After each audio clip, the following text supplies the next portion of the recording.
Dan saudara, Gubernur Papua Lukas NMB kembali absen dalam panggilan KPK. Kuasa hukum Lukas menyebut kliennya dalam kondisi sakit.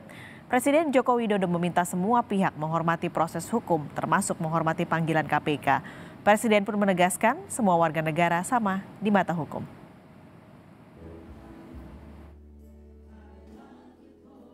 Proses hukum dugaan korupsi yang menjerat Gubernur Papua Lukas NMB masih berjalan alot. Lukas kembali mangkir dari pemeriksaan KPK. Senin kemarin merupakan jadwal panggilan kedua bagi Lukas NMB di Gedung Merah Putih KPK. Kuasa hukum Lukas menyebut absennya Lukas bukan karena takut, tapi sedang sakit. Bapak itu akan periksa, akan diminta keterangannya. Dan dia bersedia, dia tidak pernah takut. Dalam baru saya tidak pernah takut. Saya akan hadir. Lukas ke sini, kita terima atau kami yang ke sana. Jadi itu pembicaraan saya dengan penyidik KPK, sehingga saya tidak tahu ya di luar isu narasi yang dikembangkan di luar bahwa Bapak dijemput paksa. Saya tidak tahu kalau ini skenario dari luar, saya tidak tahu. Tapi hasil diskusi saya dengan Direktur Penyidikan bahwa tidak ada upaya paksa jemput. Ya orang sakit. Ibu bisa bayangkan tidak? Pak Lukas lagi keadaan sakit berat begitu dijemput paksa. Apakah negara ini mempertontonkan pelanggaran HAM terhadap seorang yang sedang sakit, mau dipaksakan? Kalau memang itu mau dipertontonkan, silakan aja. Kami tidak bertanggung jawab. Menanggapi mangkirnya Lukas, Komisi Pemberantasan Korupsi KPK menyatakan akan menyiapkan dokter independen dari Ikatan Dokter Indonesia untuk memeriksa Lukas NMB. Dan jika perawatan kesehatan Lukas tak memungkinkan dilakukan di tanah air, penyidik akan berkoordinasi soal lokasi rumah sakit di luar negeri. KPK prinsipnya, jika memang sakitnya memerlukan perawatan sampai ke luar negeri, tentu kami akan izinkan. Tapi untuk memverifikasi kebenaran bahwa sakitnya harus dirujuk ke Singapura, karena di Indonesia memungkinkan misalnya tidak ada dokter yang lain, maka kami menyampaikan syarat, silahkan datang ke Jakarta. Nanti kami akan periksa, kalau memang sakitnya tidak ada dokter di Jakarta, kami akan izinkan untuk ke Singapura.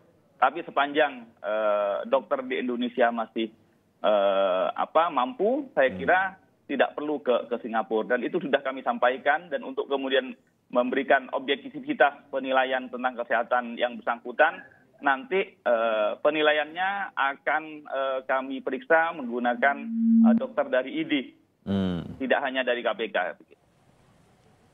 Indonesia Corruption Watch meminta Gubernur Papua Lukas NMB kooperatif saat diperiksa KPK. ICW juga meminta NMB tak menggunakan alasan sakit untuk mengulur waktu penyidikan. Ya, saya berharap Pak Lukas NMB maupun penasihat hukumnya untuk kooperatif saja mengikuti pemeriksaan yang akan dilakukan oleh Komisi Pemberantasan Korupsi. Tidak lagi menghindar-hindar karena berbagai peristiwa yang terjadi belakangan soal beredarnya foto ataupun video bahwa Pak Lukas NMB berkunjung ke kasino, toh juga sudah dibenarkan bahwa yang bersangkutan pernah berkunjung. Jadi saya harap tidak menggunakan modus untuk menghindari pemeriksaan dengan sakit. Masyarakat Anti Korupsi Indonesia MAKI juga menyarankan Lukas datang memenuhi panggilan dan meminta dibantarkan jika sakit. Koordinator MAKI Boyamin Saiman meminta pejabat kepala daerah yang terjerat korupsi kooperatif penuhi panggilan pemeriksaan. Sejaknya kita harus mengingat zaman pemerintahan Pak Habibie dulu, Pak Soeharto sampai disidangkan di pengadilan dengan putusan selalah oleh hakim dinyatakan diobatkan sampai sembuh oleh negara. Artinya belajar dari itu Pak Harto aja dibawa ke pengadilan, soal nanti kemudian sakit, maka hakimlah yang menentukan. Sebenarnya gambaran tertingginya kan itu.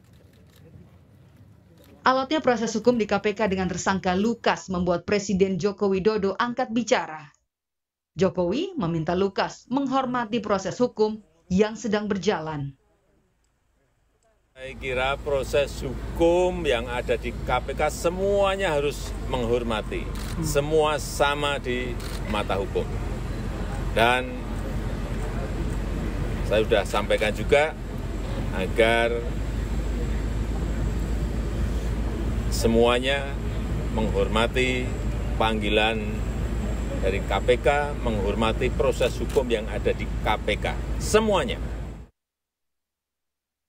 KPK menetapkan Gubernur Papua Lukas NMB sebagai tersangka dugaan gratifikasi senilai 1 miliar rupiah terkait proyek di pemerintah Provinsi Papua.